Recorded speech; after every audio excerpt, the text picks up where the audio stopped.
Digital currency. भारतीय reserve bank ने मंगलवार 1 नवंबर से डिजिटल करेंसी यानी भारतीय रुपये की शुरुआत कर दी है।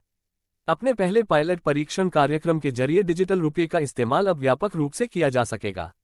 इसके लिए रिजर्व बैंक ने 9 बैंकों भारतीय state bank, bank of Baroda, union bank of India, HDFC bank, ICICI bank, Kotak Mahindra bank, yes bank, IDFC first bank और HSBC को इस पायलट प्रोजेक्ट के तहत शामिल किया है।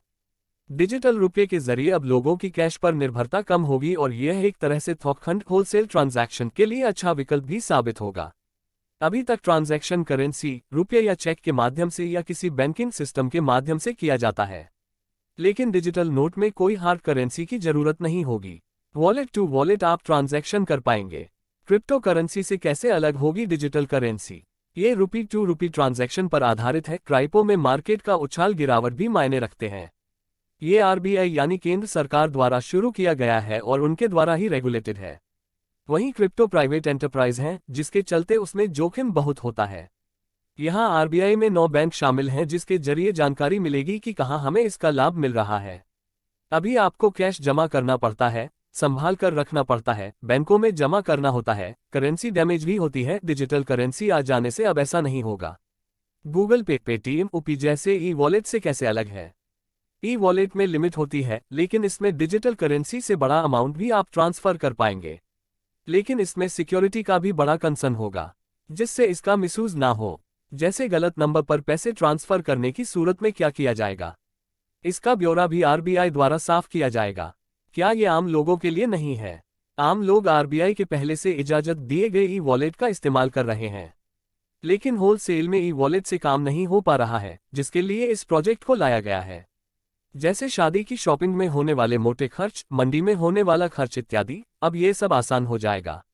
उद्धरण चिन्ह। करेंसी नोट क्या खत्म हो जाएंगे? नहीं, ऐसा नहीं होगा, लेकिन इससे सुविधा हो जाएगी।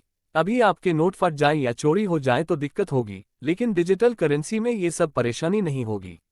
ट्रैवल करते समय कोई टेंशन नहीं होगी। अभी 2 लाख 5 लाख ट्रांसफर करने में मुश्किल आती है, जो अब आसान हो जाएगा। कैश ट्रांसफर को अपग्रेड करने का भी प्रयास किया जा रहा है। नेट बैंकिंग से कैसे अलग है? नेट बैंकिंग में पेमेंट चार्ज भी लगता है, इसमें कैश टू कैश ट्रांजैक्शन होगा, कोई चार्ज नहीं देना होगा। RBI ने 9 बैंकों को ही इस प्रोजेक्ट के लिए क्यों चुना? इन 9 बैंक्स को किया गया है सेलेक्ट। इस प्रोजेक्ट का हिस्सा बनने के लिए 9 बैंक्स को चुना गया है, जिसमें bank of Baroda, Bob, state bank of India, SBI, union bank of India, ICICI, Kotak Mahindra bank, IDFC, HSBC शामिल हैं। सेंट्रल बैंक डिजिटल मुद्रा, डिजिटल रुपया क्या है? प्रश्नवाचक चिन्ह। यह कैसे अलग है भौतिक नोट, क्रिप्टोकरेंसी से? आइए जानते हैं। डिजिटल रुपया। इस डिजिटल रुपये का नकद के लिए आदान प्रदान किया जा सकता है, जो कि केंद्रीय बैंक जैसे केंद्रीय बैंक कागज के रूप में जारी करते हैं। RBI CBDC जारी करना जारी रखेगा, जो बैंक नोटों के समान कार्य करेगा, लेकिन क्रिप्टोकरेंसी जैसी विकेंद्रीकृत संपत्ति नहीं है। डिजिटल रुपया। भारतीय रिजर्व बैंक RBI ने मंगलवार 1 नवंबर को थोकखंड के लिए भारत का पहला डिजिटल रुपया पायलट प्रोजेक्ट लॉन्च किया। डिजिटल रुपया जिसे central bank digital currency CBDC के रूप में भी जाना जाता है, केंद्रीय बैंक भारतीय रिजर्व बैंक द्वारा जारी किए गए मुद्रा नोटों का एक डिजिटल रूप है।